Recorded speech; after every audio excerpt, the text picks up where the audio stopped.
Hello friends and your welcome to our new lesson.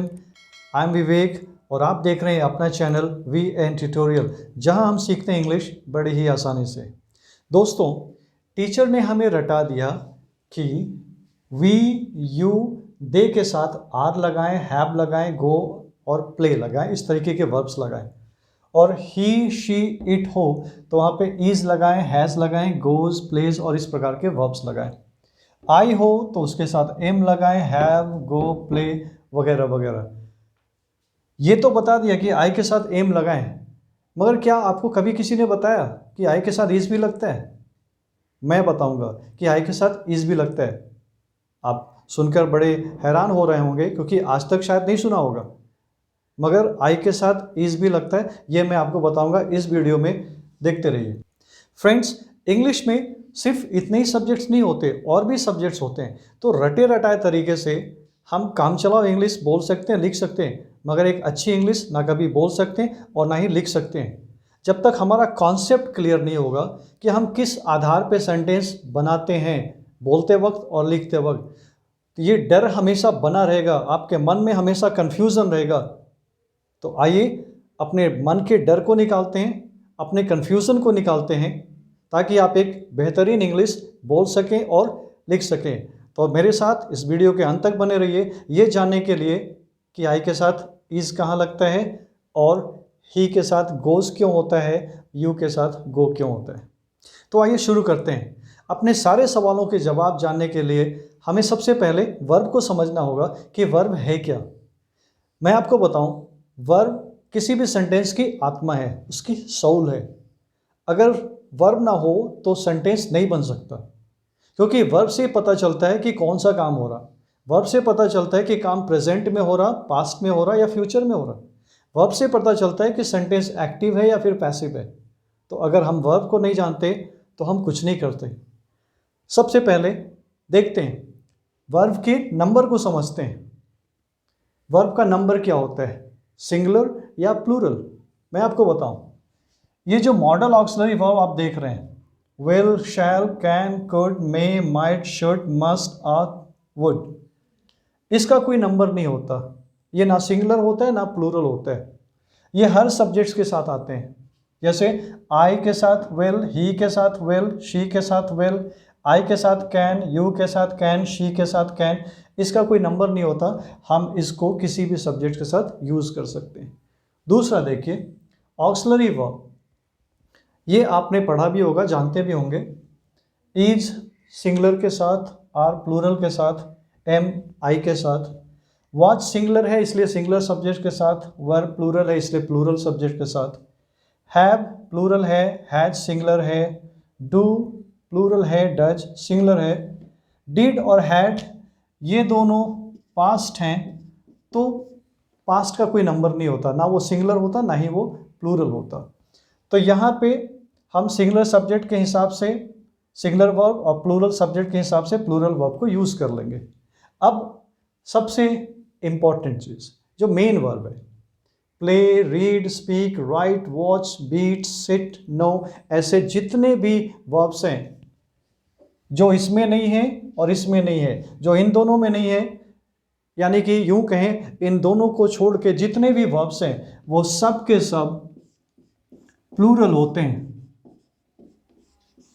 यानी कि verbs कभी singular नहीं होते, वर्ब्स हमेशा प्लूरल होते हैं। तो आप ये समझ लीजिए कि वर्ब को अब सिंगुलर बनाएंगे क्यों और वर्ब को सिंगुलर बनाते कैसे हैं। Look at this. तो जैसा कि मैंने बताया कि मेन वर्ब्स हमेशा प्लूरल होते हैं, तो उनको सिंगुलर बनाने के लिए हम उनके साथ एस या ईएस को यूज़ करते हैं। तो जैसे आप एस या ईएस यूज़ करेंगे, वो एग्जैक्टली उसी समय वर्ब आपका सिंगुलर हो जाएगा। Look at this.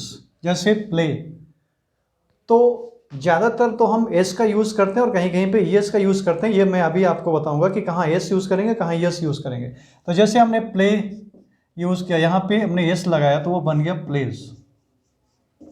तो आप देखिए, प्ले आपका प्लूरल है मगर प्लेज आपका सिंगुलर है। एक और एग्जांपल देखते हैं, सिट। यहाँ पे हमने लगाया एस तो ये बन गया सिट्स। तो सिट आपका प्लूरल है मगर सीट्स आपका सिंगुलर है। गो, यहां पे हम ईएस यूज करेंगे तो हो गया गोज।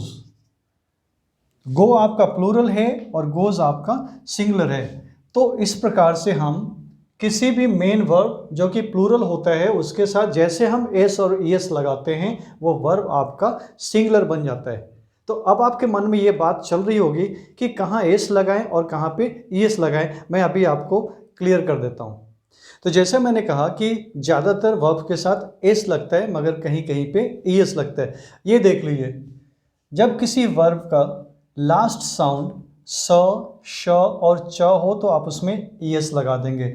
जैसे टीच, तो आप वहाँ पे ईएस लगा देंगे क्योंकि यहाँ पे लास्ट साउंड च है। कैच में लास्ट साउंड च है। मिस में लास्ट साउंड स।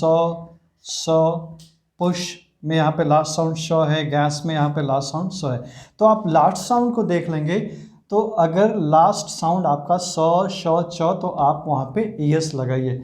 जैसे यहाँ पे TEACHES, उसी प्रकार से आप बाकी को कर लेंगे। दूसरा है इंग्लिश अल्फ़ाबेट में आप जानते हैं कि 26 लेटर्स होते हैं जिसमें AEIOU आपके वॉवेल लेटर्स होते हैं और बाकी सब के सब कॉन्सोनेंट लेटर होते हैं। तो यहाँ देखिए, अगर ओ के पहले कॉन्सोनेंट लेटर हो जैसे गो, ओ के पहले जी, तो यहाँ पे भी हम यस लगाएंगे तो होता है ये गोज। एग्जैक्टली ओ के पहले डू एक कॉन्सोनेंट लेटर है तो यहाँ पे भी यस लगाएंगे तो ये बनता है डज। अगर वाई के पहले भी कॉन्सोनेंट लेटर हो तो वहाँ पे हम यूज़ करेंगे ईएस को, मगर ध्यान रखेंगे जब आप लिखेंगे तो स्पेलिंग वाई को आई में चेंज करना नहीं भूलेंगे। तो ऐसा हो जाएगा FL और वाई को आई में चेंज करके आप ईएस लगाएंगे, हो जाएगा फ्लाइज। उसी तरीके से आपका हो जाएगा क्राइज और ट्राइज।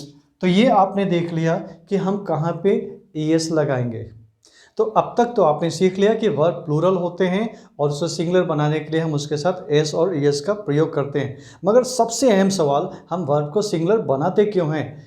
इसलिए कि जब हम सेंटेंस बनाते हैं तो एक रूल है जिसको हम सिंटेक्स कहते हैं और सब्जेक्ट वर्ब एग्रीमेंट कहते हैं। ये रिटन एग्जाम में और स्पीकिंग में हर जगह ज़रूरी होता है, दोनों का नंबर एक जैसा होना चाहिए। तो अगर सब्जेक्ट प्लूरल है तो वर्ब भी हमारा प्लूरल होना चाहिए। तो अगर हम यूज़ कर रहे हैं we, you, they, children, people, boys, कोई भी प्रोनाउन या नाउन अगर वो प्लूरल है तो उसके साथ वर्ब हम प्लूरल ही रखेंगे और आपको वर्ब के साथ कुछ करने की ज़रूरत ही नहीं है क्योंकि वो तो पहले से प्लूरल है। आपका सेंटेंस सही हो जाएगा। जैसे we play, you play, they play, children play, people play, boys play, तो ये भी प्लूरल और आपका वर्ब भी प्लूरल। लेकिन जब आपका सब्जेक्ट सिंगुलर होगा तो वर्ब आपको सिंगुलर खुद से करना पड़ेगा, चाहे आप बोल रहे हैं या फिर लिख रहे हैं, ये अपने आप सिंगुलर कभी नहीं होगा। तो अगर हम कहें तो ही, और अगर आपने यहाँ पे सिर्फ प्ले छोड़ दिया तो ये सेंटेंस आपका गलत हो गया क्योंकि ये सिंगुलर है और ये प्लूरल है। तो यहाँ पे आपको बस एस लगा करके इसको सिंगुलर बनाना है, यानी कि ही प्लेज, शी अगर वो पढ़ाती है तो शी, टीच आपने छोड़ दिया तो ये गलत है, आप कहेंगे शी टीचेस, यहाँ पे आप ईएस लगाएंगे।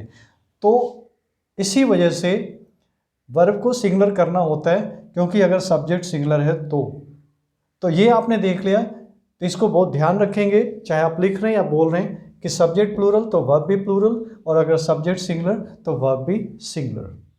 मगर अब बारी है आई के। आई को देखते हैं वो सिंगुलर है या प्लूरल, ये जानते हैं। आई एक सिंगुलर सब्जेक्ट होता है, आई कभी प्लूरल नहीं होता, मगर इसके साथ हम वर्ब सिंगुलर और प्लूरल दोनों यूज करते हैं। आई के साथ हम एम यूज करते हैं जो कि सिंगुलर होता है। जब आप एम का पास्ट करते हैं तो आई के साथ वाज लगाते हैं, ये भी सिंगुलर होता है। तो आई के साथ एम और वाज सिंगुलर लगते हैं और इन दोनों को छोड़कर सारे के सारे वर्ब्स प्लूरल लगते हैं। यानी कि आप आई के साथ कहते हैं गो, आई के साथ कहते हैं हैव, आई के साथ कहते हैं लाइक, आई के साथ कहते हैं प्ले, ये सब के सब प्लूरल होते हैं।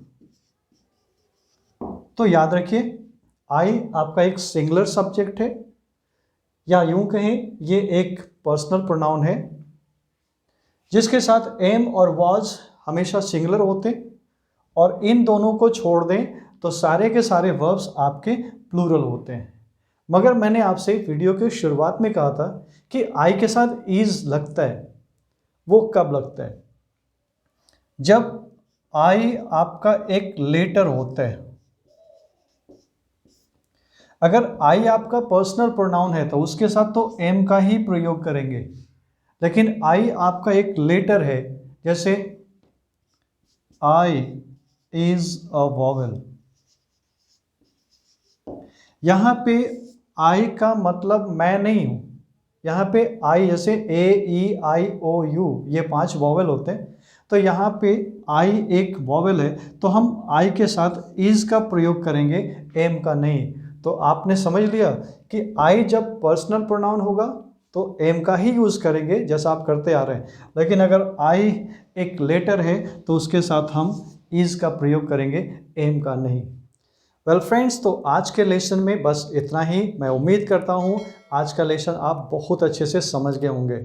मिलते हैं अपने अगले वीडियो में एक नए लेसन के साथ। तब तक हमेशा की तरह आप इस लेसन को भी खूब सारा प्रैक्टिस करते रहें। Take care, bye bye.